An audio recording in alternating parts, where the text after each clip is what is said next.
Hello, welcome to Sasebo, Japan. This is our last port of call dito sa Japan. Ngayon ay papunta na kami sa Shanghai. At last day din namin doon. Pabalik ng Keelung, Taiwan. Bagong lahat, sana supportahan nyo ako sa aking YouTube channel, Camilo Calica. Like and share. Nais ko muna ipansin nyo, yan ang aming panel. Yan, letter C. Tapos may basketball court kami. Pero tingnan natin ang beauty ng Sasebo, Japan. Yan, di ba? Luntian siya. Bulubundukin. Yan. Di ba? Wow, sobrang ganda talaga siya, no? Makakaakit. Yan.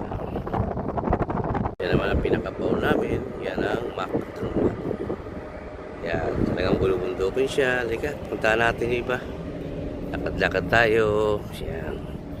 Sana lagi nyo akong suportahan sa mga ina-upload ko mga video dito sa YouTube channel Camilo Calica. Tsaka thank you nga pala sa mga nag-subscribe sa akin. Yan, tingnan natin. Wow, talaga super ganda. Ang galing, no?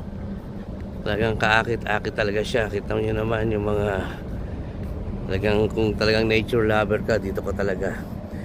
Yan yung water taxi kasi medyo malayo kami kaya kailangan namin mag water taxi. Yan. Pero ano naman yun, free naman yun sa crew. Yan, tingnan natin to. Yan, di ba, no? Ganda, no? Wala ba? Punta natin. Yan, itong kulay dilaw, yan yung jogging track. Yan. Kaya kung gusto mag-jogging, yan. Tsaka yan, may basketball court, tsaka may football. Yan, kung gusto mag-football, yan. Diba? Anyway, ayun ang ano namin. Diba, slide. Ganda, no? Yan. Kaya punta natin. Balik na lang tayo sa panel namin. Yan. Yan, ha? Yan. Ayan yung slides, diba? Yan. Kaya guys, lagi niyo lang ako suportahan sa mga ina-upload ko mga video. Maraming salamat sa inyo. God bless everyone. Mabuhay mga seafarer. God bless.